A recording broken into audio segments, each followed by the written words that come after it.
খানিকটা নারিকেল কোড়া, কিছুটা কাঁঠালের বীজের ভাজা, সঙ্গে শুকনা মরিচ সব কিছু মিলিয়ে মিশিয়ে একটা মজাদার রেসিপি করব। সেই আদিকালের 200 বছরের পুরানো একটা রেসিপি। প্রিয় ভিউয়ার্স, আসসালামু আলাইকুম। দেখুন, কাঁঠালের বীজ ভেজে নিচ্ছি। এখন তো কাঁঠাল খাবার পরে বীজ অ্যাভেলেবেল পাওয়া যায়। কাঁচা কাঁঠালের তরকারি, পাকা কাঁঠাল খাওয়া, বিভিন্ন আইটেম, নানা রকম পদ করে বিচি দিয়ে রান্না। এই দেখুন, তেমন একটা পদ আমি রান্না করব আজকের। মুখে লেগে থাকার মতো একদম আদি বাঙালিয়ানা খাওয়া কাঁঠালের বীজ ভেজে নিয়েছি, শুকনো মরিচ ভাজা, রসুন ভাজা, কাঁচা পেঁয়াজ সব কিছু মিলিয়ে এর সঙ্গে কিছুটা নারিকেল দেব। এখানে কোনো রকম মাছ গোশের দরকারই হবে না, মুখরোচক খাবার। মাছ গোশ ছাড়া যে এরকম খাওয়া হতে পারে তা না খেলে বোঝা যাবে না। ম্যাক্সিমাম লোক এখন আর এই খাবারের স্বাদ ভুলে গেছে, জানেই না আদৌ এটা কী করে খেতে হয়। প্রিয় ভিউয়ার্স, বীজ যেহেতু অ্যাভেলেবেল, তো আপনারা এভাবে ট্রাই করতে পারেন যে কতটা মুখরোচক খাবার। ভর্তা খেয়েছেন কাঁঠালের বিচির, কিন্তু নারকেল দিয়ে একটা চাটনি খাবার, এটা তো অনেকেই জানে না। তো বীজ ভাজা হয়ে গেছে, সব কিছু নিয়েছি। এবার নারকেল ভেঙে কুড়িয়ে নেব, অর্ধেকটা আমার লাগবে। এইটা দিয়ে ওই কাঁঠালের বীজ ভাজা, শুকনো মরিচ ভাজা, রসুনের ভাজা আর কাঁচা পেঁয়াজ মিলিয়ে একটা পেস্ট করে নেব মিক্সারে। চাইলে হাতেও বেটে নেওয়া যায়, যেহেতু বীজটা শক্ত তো মিক্সারে দিলেই ভালো হয়, ভালো করে মিহি হবে। আর এই খাবারটা যদি একবার কেউ খায়, সে মাছ গোশের চেয়ে এইটাই বেশি খাবে, এতটা সুস্বাদু। কি বলবো প্রিয় ভিউয়ার্স, না খেলে বোঝা যাবে না। যে খায় সে একমাত্র জানে, যার অঞ্চল ভেদে খাবারটা এখনো রয়ে গেছে আদি বাঙালিয়ানা মুখরোচক খাবার, সেই জানে। কোনো কিছুর দরকার পড়বে না, একদম সুস্বাদুর চেয়েও সুস্বাদু এই চাটনিটা। তো নারকেল কোড়াটা আবার হয়েই যাচ্ছে দেখুন। আর কার কার অঞ্চলে এরকম খান জানি না, যদি খেয়ে থাকেন অবশ্যই কমেন্ট করবেন, কারণ এটা অনেক পুরানো রেসিপি।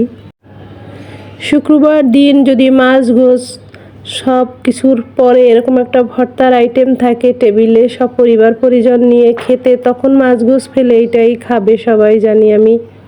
কারণ এটা অনেক সুস্বাদু, খেতে কোনো রকম খারাপ লাগে না। সেই জন্য বললাম যে মাছ গোশ ফেলে এটা খাবে। তো সব কিছু হয়ে গেছে, এবারে আমি সব কিছু মিক্সার জারে দিয়ে পেস্ট করে নেব। নারকেল সহ একদম মিহি করে পেস্ট করব, যাতে কাঁঠালের বীজ নারকেল কোড়ার কোনো রকমের অংশ বোঝা না যায়। একদম দারুণ করে যে মিহি পেস্ট বলে সেরকম করে নেব। তো সবগুলো দেওয়া হয়ে গেল জারে, এবার পেস্ট করে নিচ্ছি প্রিয় ভিউয়ার্স। আর পরে কিন্তু আবার আলাদা এটা রান্না করতে হবে, কারণ যেহেতু বলেছি চাটনি, চাটনি মানে ঝাল চাটনি, ওই যে শুকনো মরিচ দিয়েছি। এই একই বীজ দিয়ে কত পদ করে খাওয়া যায়, এইটা দিয়ে এবার মিষ্টি হালুয়া আইটেমও করে খাওয়া যায়। তো আমি আজকে ঝাল চাটনি করছি, দেখুন হয়ে গেছে। এবারে কড়াইয়ে খানিকটা সয়াবিন তেল আর একটু কাঁচামরিচ দিয়ে ফোড়ন দিয়ে নেব। অন্য কোনো মশলাপাতি এখানে আর ব্যবহারই করব না, শুধু যা দিয়েছি তাই। হয়ে গেল দেওয়া কাঁচামরিচটা। এবার এটা নেড়ে চেড়ে পেস্টটা দিয়ে দেব, আর সঙ্গে একটু পানি আছে মিক্সার জার যে ধুয়ে রেখেছি ওইটাও কিছুটা দিয়ে একদম চুলার জাল ধীর গতিতে রান্না করব, যাতে কোনো রকম পোড়া না লেগে যায়। পোড়া লেগে গেলে কিন্তু এই স্বাদ থাকবে না। তো যাই হোক, এখন হয়ে গেছে ফোড়ন কাঁচামরিচ তেলের উপরে। এবারে পেস্টগুলো দিয়ে দিচ্ছি, এই তো। আর এই যে নারকেল দিয়ে কাঁঠালের বীজ দিয়ে এরকমের পেস্ট করে খাওয়া হয়, এটা কিন্তু অনেকেই অনেক অঞ্চলে জানে না। আবার কিছু অঞ্চলে আদি ধারা এখনও ধরে রেখেছে, যেমনটা আমি অনেক আগে খেয়েছি, সেইটা আবার এখন খাওয়ার জন্য ট্রাই করতেছি। সেই পুরানো দাদিমার আমলের, শাশুড়ির আমলের রান্না। এটা খুবই সুস্বাদু, একটা পুষ্টিকর, পুষ্টি তো অবশ্যই আছে কাঁঠালের বীজ নারকেল। তো এখন এই যে নেড়ে চেড়ে একদম আঠালো করে নেব, যতটাক্ষণ সমস্ত পানি শুকিয়ে না যায়। আর স্বাদ মতো লবণ দিয়ে দিচ্ছি প্রিয় ভিউয়ার্স। দেখুন তো এইটা কতটা সুন্দর হয়েছে দেখতে, তো খেতে তো অতটাই ভালো হবে। তাহলে মাছ গোশকে হারিয়ে দেবে বললাম যে মিথ্যে বললাম?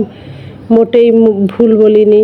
মাছ গোশ তো রোজ রোজই খাই, এরকম যদি 2-1বার খান তাহলে অবশ্যই এইটার খেতে আর কারো খারাপ লাগবে না। আর যারা খায় সবসময় তারা তো খায়, তাদের কথা কি আর বলবো। তো বেশি বলে ফেললাম। হয়ে গেছে আমার বানানো আজকে নারকেল দিয়ে কাঁঠালের বীজ দিয়ে ঝাল চাটনি, গরম গরম ভাতের সঙ্গে একদম জমে যাবে। তবে এর উপরে আর একটা সামান্য উপকরণ দিব। তো নামিয়ে নেই এইবার। সুঘ্রাণে ভরে গেছে রান্নাঘরটা, এতটা সুঘ্রাণ বের হয়েছে নারকেলের আর কাঁঠাল বীজের, কি বলবো।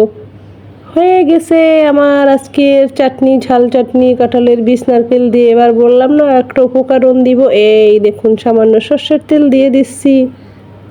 সর্ষের তেলে সুঘ্রাণে খাওয়াটা আরও ভালো লাগবে খেতে। তো গরম গরম ভাতের সঙ্গে আমিও তেমন খেয়ে নিচ্ছি। আপনাদের সুস্বাস্থ্যের কামনা করে আজকের মতো বিদায় নিচ্ছি।